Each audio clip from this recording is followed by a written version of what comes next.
Welcome to Brewers Anonymous Monthly. This is our video recap of our monthly members meeting for the Brewers Anonymous Homebrew Club in Orlando, Florida. And if you watch these videos as they come out, you'll notice it is July and I'm already talking, shouldn't say I'm already talking about May. I'm just now talking about May. And that is because Hot N Humid has taken up a lot of my time. And if you're at our Hot N Humid Homebrew Competition Awards, you know where all that time was spent. It was actually spent very well. So we will get more into that in a future video, not even the next video, but a future video. So let's get started. We are talking about the May 2025 meeting that took place on Friday, May 16th at Home State Brewing Company. And we start off with the club motto, Strength Through Unity, Unity Through Zymergy. And we'd also like to thank our sponsors, Ivanhoe Park Lager House, Home State Brewing Company, the American Homebrewers Association, and Tactical Brewing for their continued support, not only this year, but pretty much since the club has formed and these breweries have opened.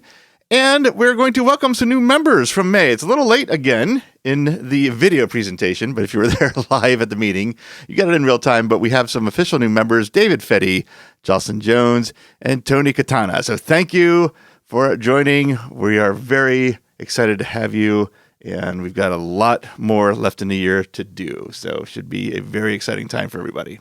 Our next club challenge is June, and we'll talk about that in the June meeting video. And it was Nova Lager lagers, any BJCP style, but it must use Nova Lager yeast. Then we will follow that up in August with Kveik That Shit, any BJCP style, but must use Kveik yeast. October will be mead and cider, any BJCP style for mead or cider. If we have enough entries for each, we will have 2 winners for this competition, and then wrap everything up with our December club challenge, high ABV beers, and those are beers that must be 8% or higher. And again, any BJCP style where the ABV range goes above 7.9. If you haven't started that one already, you should probably consider getting that underway, because that's going to it'll take a little extra time to fully attenuate, but it's going to take some time to probably smooth out and let all your flavors blend together best they can. That's just my thoughts on it. Do what you want. I'm not here to tell you how to do anything when it comes to brewing. I'm just here to tell you about our meetings.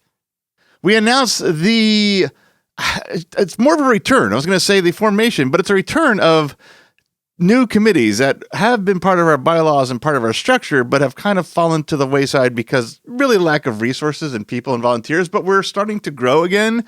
We're starting to get more people involved. So it's time to try to get these committees chaired again. And the 2 committees are the membership committees, and that is going to be led by our secretary, who's currently JJ Campo, and our treasury committee, and then that's going to be led by Trevor Golden, our current treasurer.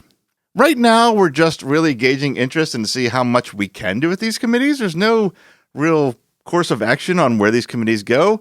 We kind of want to get them staffed first, and then with the people that are volunteering to help with that, then let them guide where this is going, which is the entire point of these committees in the first place. So if you have any interest in this, reach out to JJ or Trevor or one of the board members. We'll get you in touch with whomever your committee chair would be. And even though we don't have an exact plan, we do have some ideas of what these committees should be by our bylaws, and the information is listed here. The membership committee is going to help define the terms of membership and what types of memberships we have. They're going to review and verify membership exemptions that are in the bylaws, and they'll also help make sure everything's in compliance to our current bylaws. That's the foundational structure. From there, again, that'll be more up to the community to decide. And then the Treasurer Committee, they will be leading up any definition and proposals to the club for any changes to dues or membership benefits leading into the new fiscal year, take opportunities to formally voice and discuss opinions on where membership fees should be spent, and they'll review how to handle members who are not current with their payment per the bylaws and propose any needed changes to that process. Again, these are all foundational concepts. That's what the committees will be built on and built from. So again, any interest, seek out one of the board members and we will definitely get you involved and be happy to have you involved. We have some competition updates. We have our winners list, our medalist from the 2025 Hurricane Blow-Off from the Palm Beach Draftsman. Ken McCord, gold for his bitter European beer. Ian O'Keefe, silver for his European wheat beer. Eric Rodriguez, gold for amber and brown beer. Bronze for spiced alternative beers. Gold for smoked wood beers. And honorable mention, Best of Show beer, Graciano Miranda, gold for his IPA. John Sather, bronze for European Sour and Wild beer. Bronze for Fruit Mead. Bill Carley, gold for a Belgian monastic beer. Silver for traditional spiced or specialty mead. Christy Hunsworth, bronze for a Belgian monastic beer. Matt Hunsworth, gold for spice/alternative grain beer. JJ Ocampo, gold for traditional spiced or specialty mead. Bronze for traditional spiced or specialty mead. Gold for fruit mead. Silver, best of show for mead and cider. And bronze, best of show for mead and cider. So great job, everyone. Another great showing. And at that point, we were put into the lead for the circuit. Things have changed since then, and we'll talk about that in the next video. In fact, they've changed a couple times since this posting. But moving on, Hogtown Brew Off is going to be the next competition we talk about in the next video. It has happened. You probably already know the results, but if you don't, tune into the next video for information on that. And of course, the award ceremonies have come and gone, so no need to talk about that. Hot and Humid, we're going to blaze through these slides because that is also over, and I've got a lot to say about it, so much that we're going to talk about it in its own video.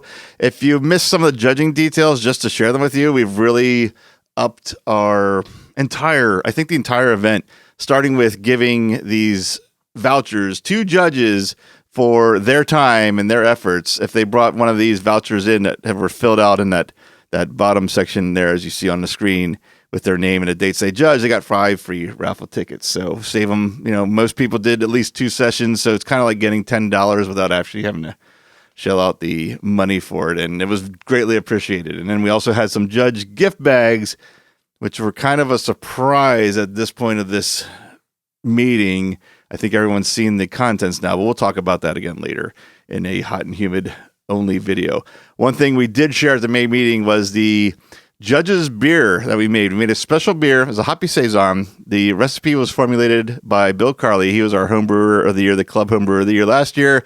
Brewed on Ken McCord's system, and again, Kenny and I then canned everything and put a couple in each bag, and you can see from the pictures, we weren't alone. We had a really fun brew day out at Kenny's, a successful brew day, and a very good beer. And then what else comes with judging Hot and Humid? Well, you probably already know. If you don't, we'll talk about it later. This was the start of our sponsorship for Hot and Humid. It has grown. We'll talk more about that in its own video as well. But just to give you an idea of how many people got involved this year, I don't know if it's twice as many. It's on the screen now, but it's really, really close. And like I said, these videos are late, and a lot of that, if not all that, had to do with the work I was putting into Hot and Humid. And why are we putting so much work into Hot and Humid? Well, I kind of took a minute to explain that. I mean, look at where we are on the map. We're in Central Florida. It's called Central Florida for a reason.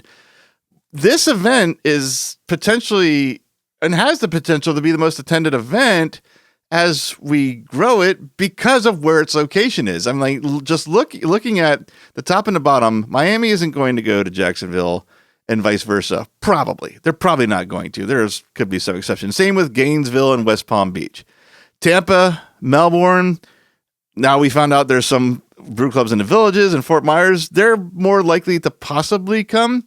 But again, the likelihood of Miami coming to Orlando versus going to Jacksonville is better. It's not guaranteed, but it's better. So if we can make an event where we get all of these communities, these homebrew clubs together, get the community together and have fun on top of it being our award ceremony, I think that's just good for the community in general. I really don't know other way to say that. I just think having more opportunity to get more people together, to get to know each other and to celebrate homebrewing can only be a positive thing for the hobby. And that's why so much effort's being put into this, and will continue to be put into it for a few more years, at least to come. Not as much as this year. We needed a foundation to work off of, and I think we have it. But again, we'll talk more about that in a later video. First Coast Cup. In fact, there we go. This is all but judged. And I say that because as I'm recording this, Mike is on the road to Jacksonville to drop off our entries. They are due today, even though it says, well, you don't know what date I'm recording this, but it says the 3rd. This is actually the 2nd, just to kind of put a frame in why I even said that. They actually changed that I think about a week after they posted this information, probably because of some kind of holiday closure event or whatnot. Doesn't matter. All these dates are now come and gone by the time this video is posted, but that is the next event that we're going to be covering post Hot and Humid. So this is still yet to be determined. We don't know anything that's happening at First Coast Cup yet as far as the awards and points and everything. So this will be the next step in to see where this circuit competition is going this year. So as far as delivery drivers, we just discussed that Mike is doing First Coast Cup as I speak, literally. I do believe we have a Commander Saws one as well, so we'll cover that in next video. And Sunshine Challenge is not on here because that is Orlando. In fact, it's going to be Ivanhoe Park Lager House, the same place we dropped off our entry. So everyone knows where that is, and we don't need one person to take everything there. But now let's talk about upcoming festivals, or in this case, festivals that have already come and gone, because again, these have already happened.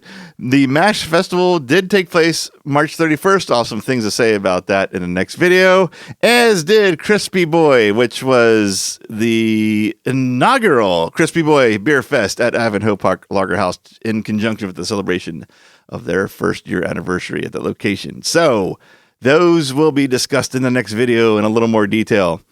As far as the BJCP training updates go, we're kind of now at the point where we've got everyone locked into their seat, so not much more to report. We're going to have our first judging exam hosted by members of Brewers Anonymous on July 19th, and like I said, I think all the seats are all spoken for and paid for, but we'll go over the details. It is, again, the 19th. We were extended to 15 seats by the BJCP, which was awesome.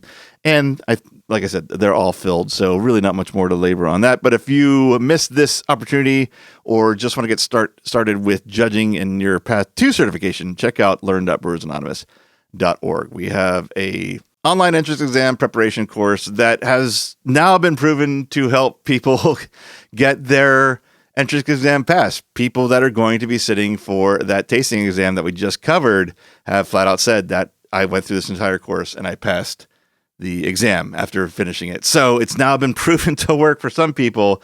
So if you're kind of hesitant of wondering if it's worth checking out your time to even become, if you're even interested at all in becoming a certified judge, I think it's safe to say it's definitely worth your time. It doesn't cost you a penny. Not at all. Just need internet connection, but you already have because you're watching this. So check it out, learn.brewersanonymous.org. And the standings as of May looked like this for the Austin P. Harris Brewer of the Year Award. Eric Rodriguez with 122 points, followed by J.J. Ocampo with 47 points, and Bill Carley with 36 points. Those have changed. We'll talk about that in the next video, but you can probably guess who's still on top.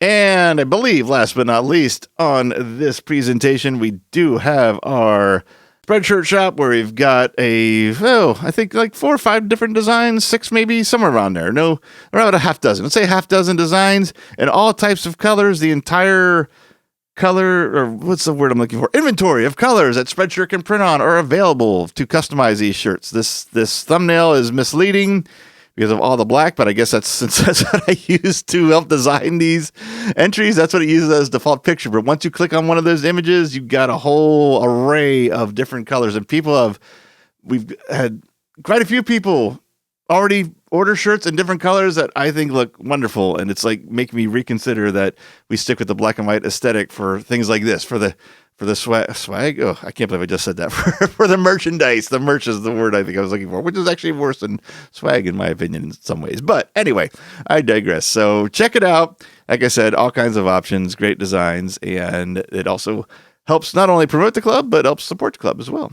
And that is it. So thank you for sitting through this video. I will not see you at the June 20th meeting at Ivanhoe Park Lager House because it's already happened. I've already explained several times, and I'll explain once more. My entire life was devoted to Hot and Humid for the past 2 months, but that is now over, so they should be a little more timely. Got one more to catch up on, and that's June, and that is going to post right behind this video. So until then, I hope to see you at the next meeting post these late video releases.